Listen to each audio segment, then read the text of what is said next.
La France est-elle plus laxiste que les autres pays d'Europe en matière d'immigration? Selon Didier Leschi, qui est directeur de l'Office français de l'immigration, même si le Conseil constitutionnel validait toute la loi immigration du gouvernement, le pays resterait bien plus ouvert que les autres. Alors j'aimerais bien sûr vous entendre sur ce sujet, mais d'abord les explications de Célia Gruyère. Si pour une partie de la classe politique, la loi immigration est trop dure, la France resterait pourtant l'un des pays européens les plus ouverts en la matière. Par exemple, le niveau de langue requis pour obtenir un titre de séjour reste plus bas qu'un bon nombre de pays de l'Union européenne. Il faut acquérir le niveau A2 en France, contrairement à l'Allemagne, la Finlande ou encore les Pays-Bas qui exigent le niveau B1. Une des mesures phares, comme la régularisation des travailleurs étrangers dans les métiers en tension, permet également à la France de garder une politique d'immigration ouverte. Autre exemple, la prise en charge de la santé des sans-papiers. Comparé à l'Allemagne, l'Autriche, la Suède, le Danemark ou encore les Pays-Bas, la France propose un système quasiment unique au monde, permettant un accès aux soins beaucoup plus large.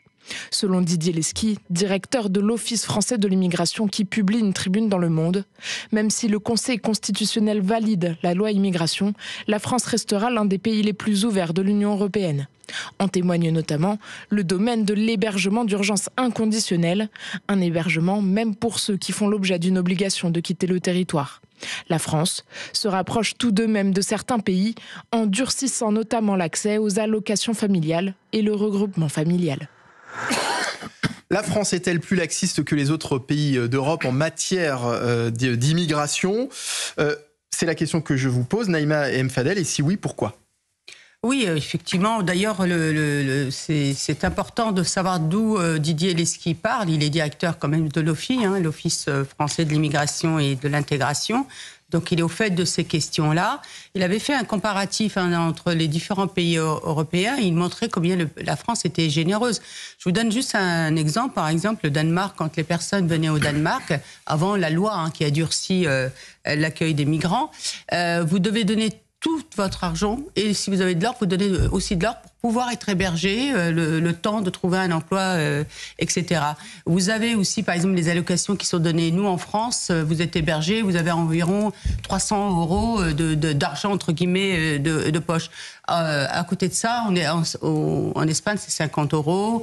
Je crois qu'en Allemagne, c'est 137 €. Enfin, j'ai plus les chiffres ne sont pas actualisés. Mais disons, en gros, effectivement, la France est très généreuse et elle l'a déjà prouvé.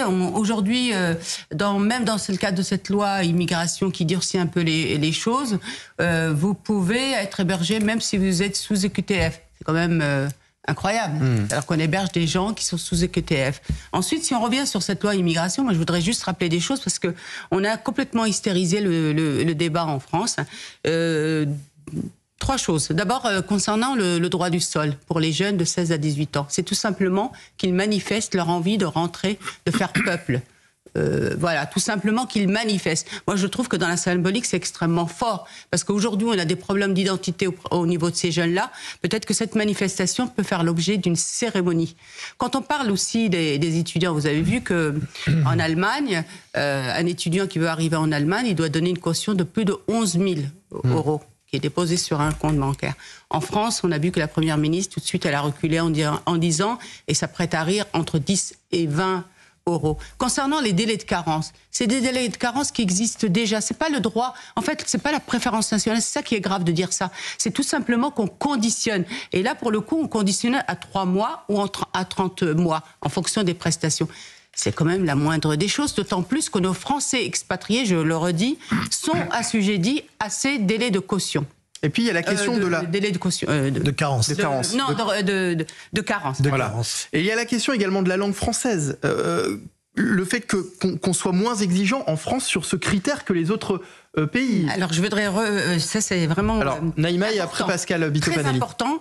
L'Allemagne, vous devez apprendre l'allemand dans votre pays d'origine. Moi, j'ai des personnes que je connais qui sont devenues ingénieurs en Allemagne et qui ont dû apprendre pour avoir un niveau pour passer le bac. Ben c'est ce que nous dit, cette étude. En Allemagne, on demande un niveau de langue intermédiaire. En France, on n'a pas cette exigence. En Allemagne, les migrants qui sont arrivés dans le cadre de demande d'asile ont été obligés d'apprendre la langue allemande. Nous, en France, c'est pas une obligation. C'est pas une obligation. Il y a des choses choses qui sont mises en place, mais vous n'êtes pas obligé. Alors que là-bas, si vous ne suivez pas ces cours de langue allemande, vous avez la diminution des allocations de résidence jusqu'à un moment où vous ne l'avez plus, cette allocation. Pascal Bito-Panelli. Alors, il est bien sûr temps de se poser cette question parce que la France, elle est non seulement le pays le plus laxiste, mais elle est aussi le pays le plus attractif. Non seulement en Europe et dans le monde. Vous en êtes sûr, c'est toujours le cas ? Vous savez, l'addition de ces deux paramètres fait que ça nous met, je pense, dans une situation dangereuse qui, sans courage et sans prise de responsabilité de nos politiques, peut, à terme, nous mettre dans une situation non seulement de danger, mais qui pourrait devenir incontrôlable. Franck Tapiro. Toutes les protections sociales que la France offre depuis toujours, qui est pourtant notre grandeur, la gloriole française, est aussi une attraction. Vous savez, en tant que publicitaire, je peux vous dire que je suis étranger aujourd'hui dans un pays, je suis un peu défavorisé. Je regarde d'abord la France, parce que c'est vrai que ça paraît incroyable quand on voit le contrat social que nous avons et que nous offrons donc à ceux qui viennent. Mais c'est vrai que dans votre titre, il y a marqué immigration, la France, pays le plus laxiste. Moi, je changerais. C'est l'immigration illégale, la France, le pays le moins courageux. Et je le disais encore. Ou le plus généreux. Le plus généreux et le moins courageux.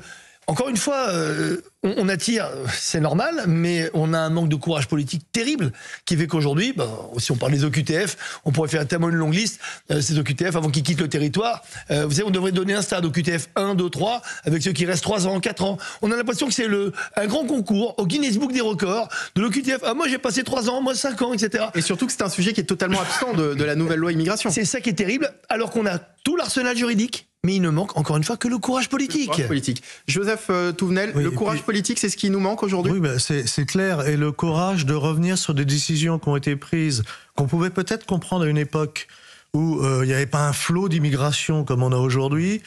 Je pense, par exemple, il y a une loi qui fait qu'un étranger de plus de 65 ans qui arrive sur le territoire national, sur un certain nombre de conditions. Alors, la condition pour les étrangers hors Union européenne, on va me dire, c'est plusieurs années de résidence sur le territoire national, sauf qu'il y a les exceptions. Alors tout à l'heure, on a parlé de l'exception algérienne, c'est-à-dire si j'ai 3 mois de présence sur le territoire national, j'ai plus de 65 ans, je peux toucher plus de 900 € par mois. Si je suis déclaré comme réfugié, et il y en a de plus en plus, si je suis issu d'Algérie, du Maroc, de Tunisie, je ne vais pas vous citer tous les pays d'Afrique, et le plus rigolo quand on prend la liste des exceptions, donc 3 mois de présence, et je touche 900 et quelques euros par mois si j'ai plus de 65 ans. Dedans, on trouve l'Angleterre et la Suisse. Mais vous voyez l'ensemble. Et là, peut-être qu'à une époque, ça avait une signification, mais là, il faut arrêter. C'est une pompe à aspirance, et c'est d'autant plus anormal que combien va gagner la personne à la retraite qui a travaillé toute sa vie au salaire minimum ? Quasiment la même chose. Et même, Didier Lesky parle par exemple de la demande d'asile, quand la France, c'est plus ils accèdent au statut de réfugié beaucoup plus facilement qu'en Allemagne. Et vous avez beaucoup de personnes qui sont passées par l'Allemagne et qui viennent. Allez, dans un instant, on va évoquer un autre sujet qui concerne les Français, et en particulier les Français qui habitent notamment dans les campagnes, les pannes de services de proximité. C'est un véritable sujet pour les Français. Médecins, transport, commerce, on en parle dans un instant dans la dernière partie de Punchline, toujours en direct sur CNews et sur Europe 1. Restez avec nous.